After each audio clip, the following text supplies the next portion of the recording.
First gear change with a broken thumb. Good morning, good afternoon, good evening, wherever you are, Blue Marble Riders.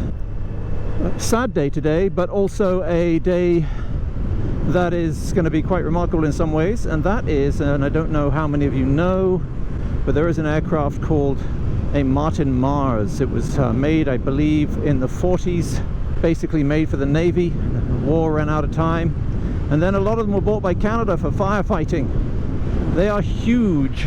They are absolutely massive, 200-foot wingspan, 4 engines, really good, rather like a short Sunderland if you're English.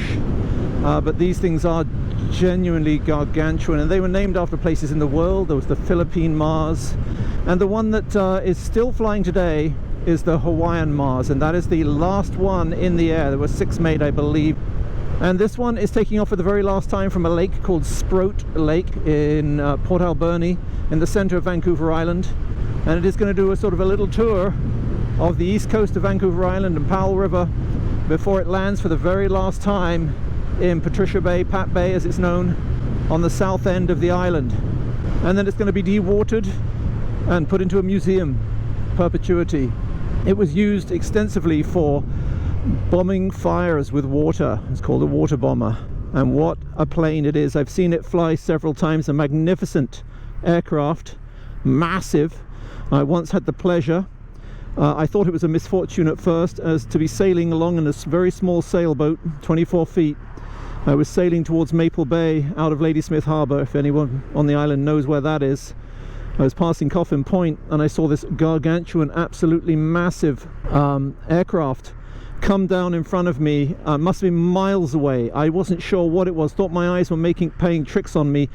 The thing flew right at me, got within a kilometre or so, and then lifted off and lumbered over me, dripping water. It was just a stunning sight. I'm going to go out today and I am going to hunt the bomber down on its flight down to the south end of the island and try to get some shots, and maybe bring you along too. Before I do that though, I'm going to enjoy my Kawasaki Z900RS. I've really missed this thing, as I've missed all my bikes.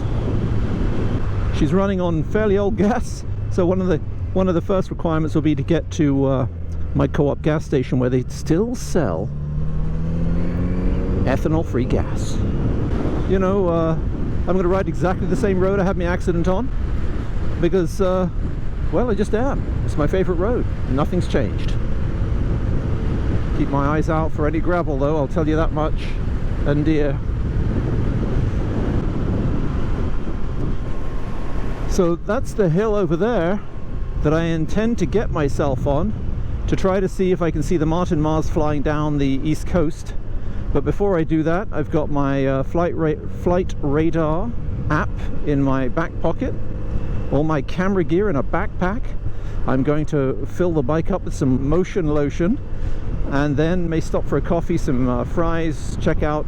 It's supposed to be taking off from Sprout Lake at 4 o'clock, heading up island before it heads down, so that should give me plenty of time to get that stuff done and then get set up on Notch Hill.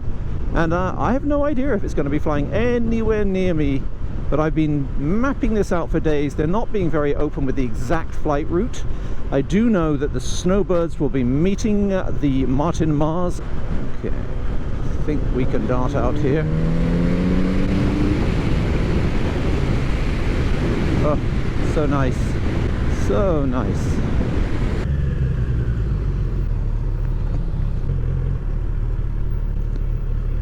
All right. See you in a ticket. Okay, well, it's 15 minutes before it's supposed to take off. I'm actually going the wrong way and going into Qualicum. I'm going to grab myself a quick cuppa and some chips, because, you know, that's what we do, isn't it? Before I do that, I'll check the flight radar and I'll look for Seafly. I'll look for that on Sprout Lake and see if they've got their transponder turned on. If they do, they have to turn it on when they take off, and then I'll be able to track them. And what we don't want to see is lots of people standing, staring and pointing up in the air. That is something we do not want to see.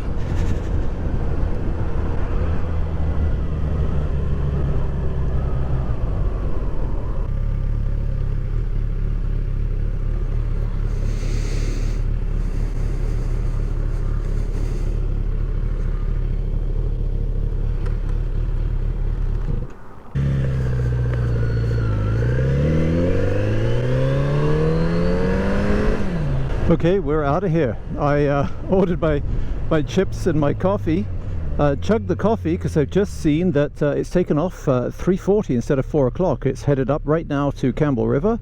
It's probably there now, and I just saw the shots of it taking off on Instagram. So I am, my chips are in my backpack, and we're going to have a quick ride to Notch Hill. All right, I'll see you in a minute.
Well, here I am up Notch Hill, sweating like a pig in a leather jacket.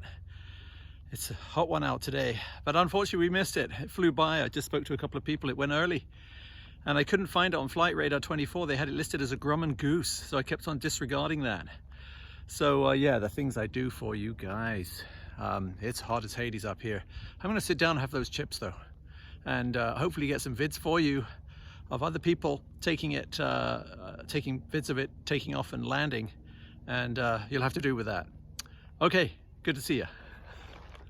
Ah, but wait, there's more. While I didn't get to see the Martin Mars, the next day I went down to my local and ran into a whole clutch of Vincents. I have never seen more than one Vincent at a time, and even that on very rare occasions. Here there were 4 or 5 of them, all sorts of different types, including comets, black shadows, and even an Egley Vincent. If you don't know what an Egley Vincent is, it's a Swiss framed Vincent with an Egley frame on it. Extremely rare and very expensive. I would hazard to guess that there must be a few $100,000 worth, if not $1 million worth of bikes there. And now, yes, hiding in there is a Norton Commando 850, no shabby bike by itself, and a Pretender Thruxton. But wow, what a bunch of bikes. So I hope that at least in part makes up for the fact that we missed the Martin Mars water bomber. But if you want to see videos of that, I have linked them below in the notes, and there are some very good videos I've linked to people that were actually there watching it land, watching it fly, and the official museum one as well. So please help yourself to those links, and hope you weren't too disappointed that we didn't run into it. I was pretty disappointed. Thank God I had the chips. Kind of made my day. Thanks for watching. I'll leave this just play out.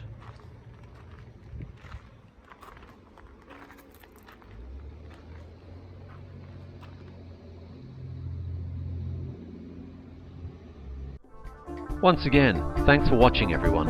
If this is the first time you've watched, please consider subscribing. I do product reviews, motorcycle reviews, off-road and on-road vlogs, as well as tours.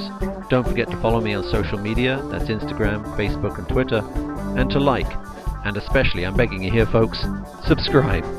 This is the Blue Marble Rider, out.